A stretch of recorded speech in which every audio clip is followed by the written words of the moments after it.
दोस्तों, जय हिंद। अभी सावन का महीना चल रहा है। सावन का महीना सनातन धर्म में बड़ा पवित्र माना जाता है। इस महीने में कभी कभी 4 सोमवार आते हैं, कभी कभी 5 सोमवार आते हैं। सोमवार के दिन सभी लोग अपने पड़ोस के मंदिर या दूर दराजों के मंदिर, भोलेनाथ के मंदिर जाते हैं, जल चढ़ाते हैं और अपनी मान्यताएं मांगते हैं।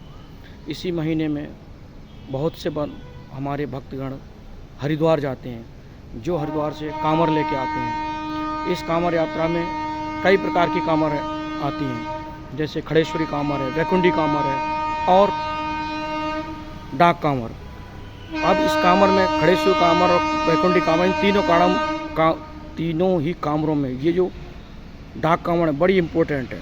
इस कांवर में लोग या भक्तगण जो भी भोले कांवर लेके आते हैं, बहुत तेज़ दौड़ते रहते हैं।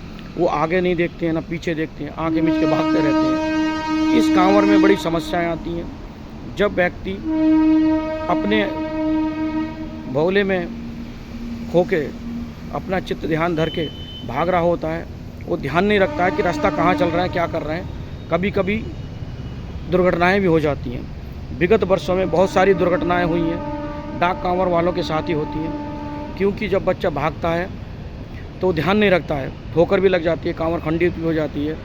अतः इन सभी समस्याओं से बचने के लिए भक्तों को अपने अनुशासन में रहना है। और अभी पुलिस व्यवस्था भी बहुत अच्छी बना दी गई है। जगह जगह डाइवर्जन लगा दिए गए हैं। जहां कांवर यात्री जा रहे हैं उस रास्ते को ब्लॉक कर दिया गया है, दूसरे वाहनों के लिए चलने के लिए नहीं दिया गया है। फिर भी एक्सीडेंट हो जाते हैं। उन एक्सीडेंट से बचने के लिए व्यक्ति को पर्सनली भी ध्यान रखना है, और जो बेड़े में मुखिया जा रहा है वह मुखिया भी उनका ध्यान रखेगा कि कहीं हमारा कोई यात्री, कोई साथी पीछे छूट ना गया हो और कहीं गलत अवस्था में लिप्त ना हो। जैसे कि भांग पी लेते हैं, नशा कर लेते हैं, साथ में गए तो हैं कांवर लेने। जो बेड़े का मुखिया है वह भी भांग ज़्यादा मात्रा में पी लेते हैं और उन्हें भी होश नहीं रहता। इन सब चीज़ों को ध्यान में रखते हुए अपने घर में जैसे गए हैं घर से, वैसे ही आदमी भक्तगण अपने वापस लौट के आओ और अपना अनुशासन बनाए रखो, जिससे आपको भी समस्याएं ना हो और दूसरों की समस्या ना हो।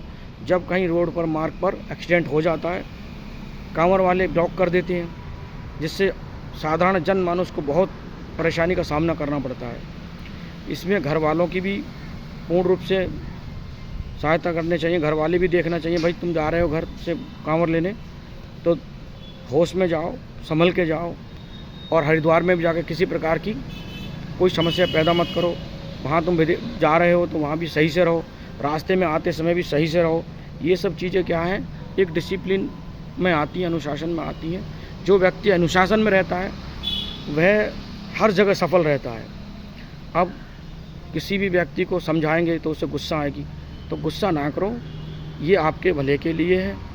आप रास्ते में जाओगे, डाक कांवर लाओगे, भागोगे, दौड़ोगे तो उसमें समस्या आती हैं। लेकिन दौड़ो, कांवर लेने खूब जाओ और बड़े कम से कम समय में कांवर को अपने भोलेनाथ पर चढ़ाओ। लेकिन ध्यान रखो कि हम अपने सही मार्ग पर चल रहे हैं, आगे पीछे देख के दौड़ रहे हैं और हमें भी ना नुकसान हो और हमारे साथियों को भी किसी को नुकसान ना हो, और आने वाले मार्ग में किसी दूसरे यात्री को, जो आने जाने वाले जनमानस को भी समस्याओं का सामना ना करना पड़े। जय हिंद, जय भारत।